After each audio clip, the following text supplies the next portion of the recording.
What's going on, guys? Welcome to another episode of Smash JT. The other day, I was on a podcast with the Game Closet talking about the Xbox Brooklyn All Digital Edition, abbreviated as BAD. I guess that's better than sad.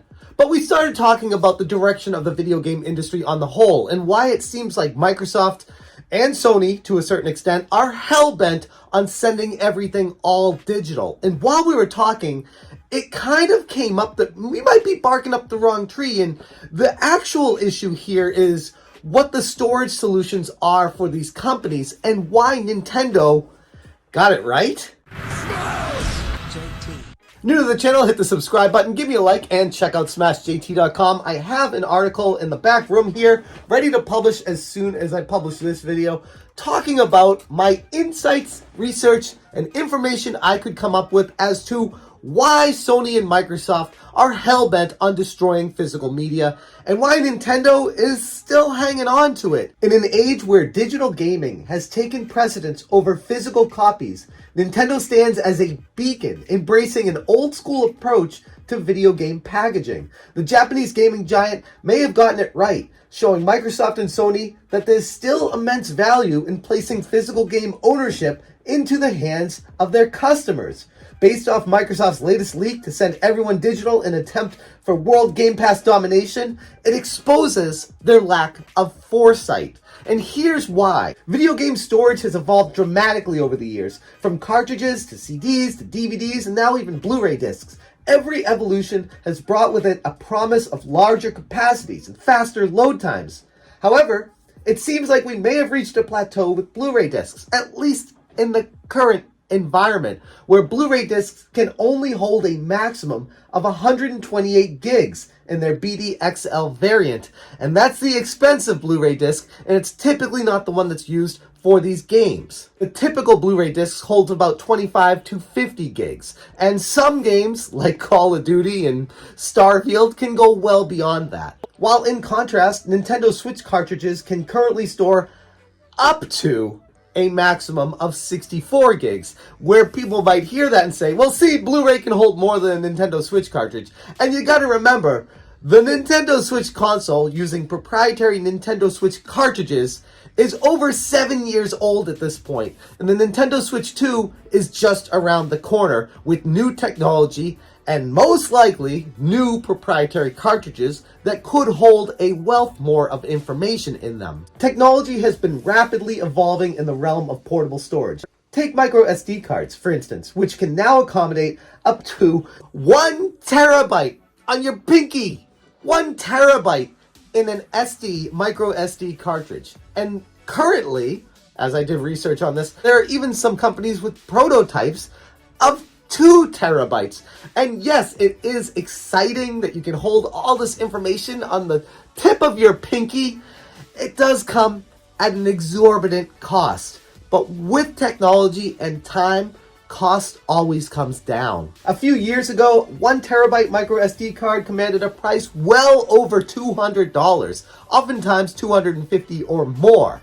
Now, I've seen them on sale regularly for like $80 or less. I think I've even seen one for like $55, $60 on Amazon. Like, they have come down so far in price so rapidly that it actually gives a tantalizing prospect for the future of physical media on a cartridge.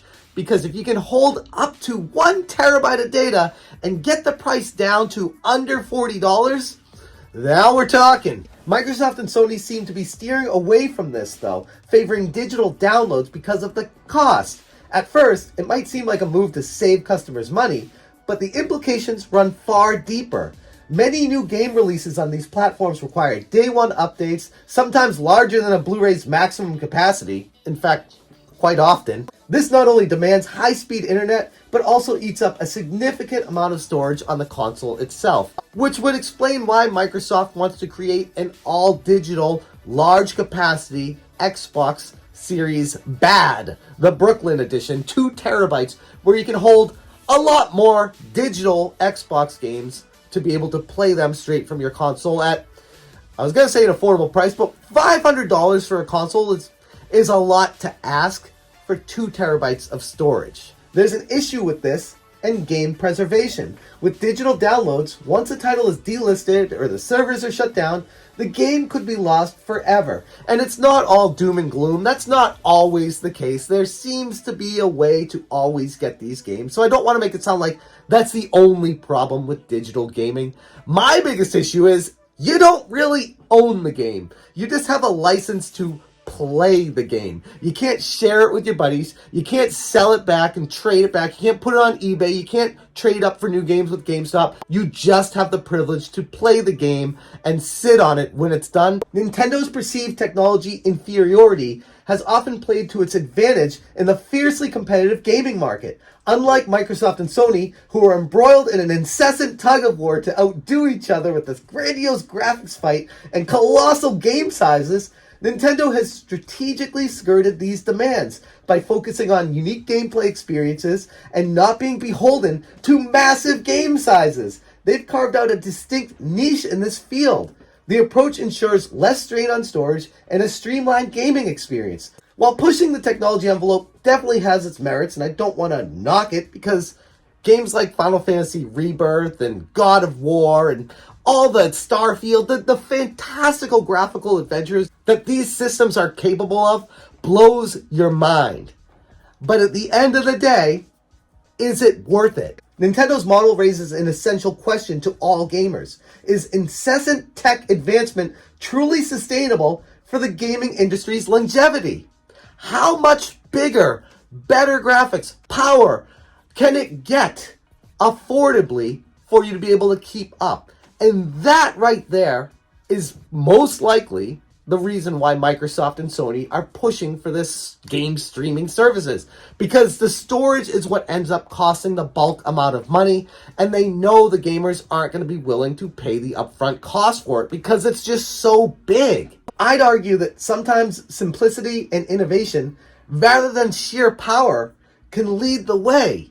Nintendo has proven that time and time again. Now, obviously, you have the Mortal Kombat 1 situations that kind of embarrass the tech that Nintendo has behind it.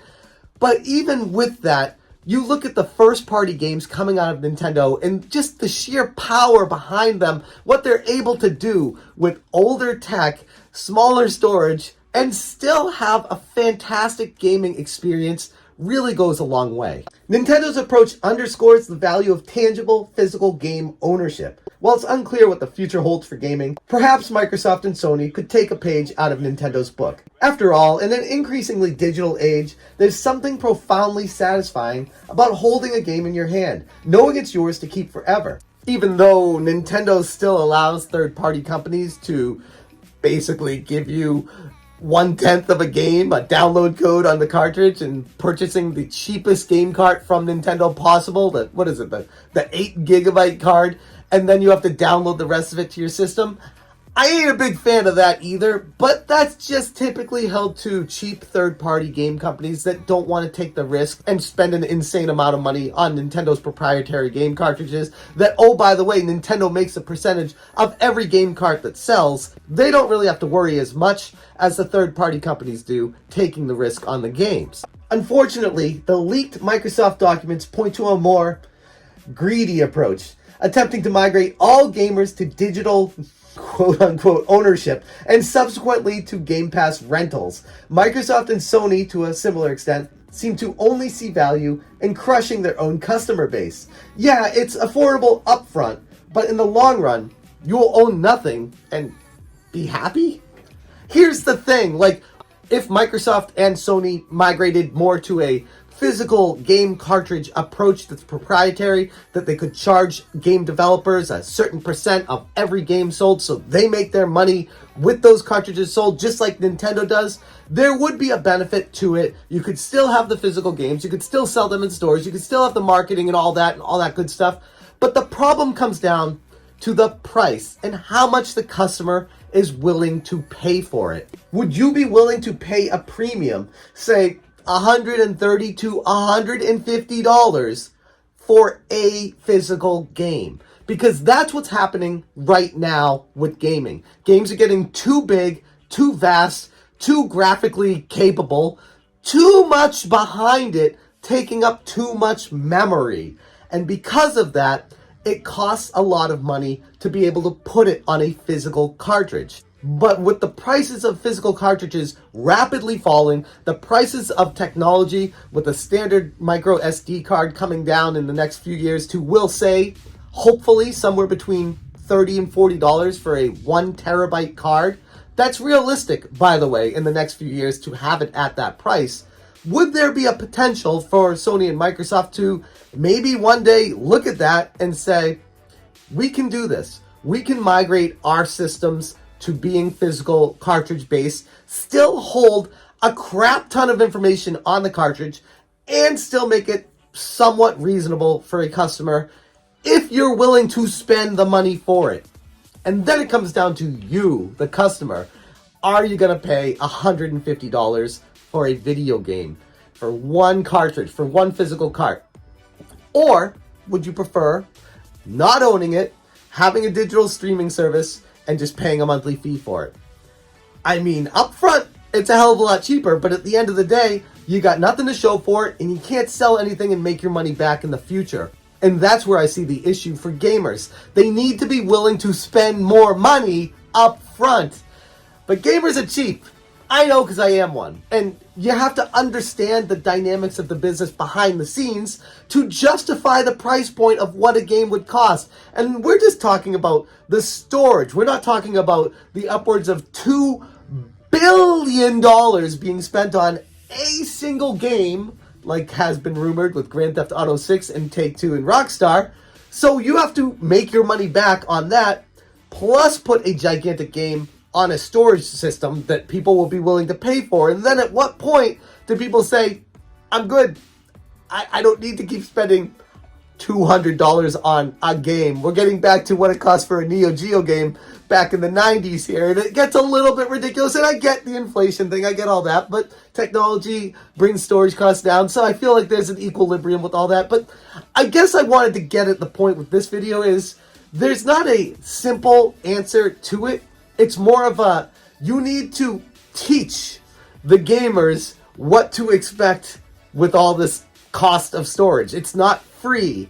And because digital has given the access to be so much cheaper, it's more easily acceptable to be like, I'd rather just buy the digital download, keep it at $60 and not be able to sell anything in the future, as opposed to spending $150 to $200 on, say, Grand Theft Auto 6 and selling it in the future for maybe $150 or $100 down the road if people are still willing to pay that for it. And at the end of the day, you still had the same experience. You still played the game. You sold it off and you made the money back that you don't have the game anymore. In digital, you have technically forever anyway. So there's an argument to be made on both ends here. And I get the problem, but it's something that, it's a dynamic that I don't think is really talked about too much. It's not explored by the community, and I wanted to bring it to light with this video. So I hope this helps explain the mindset of where I'm at, why I feel like Nintendo's got it right, and if Microsoft and Sony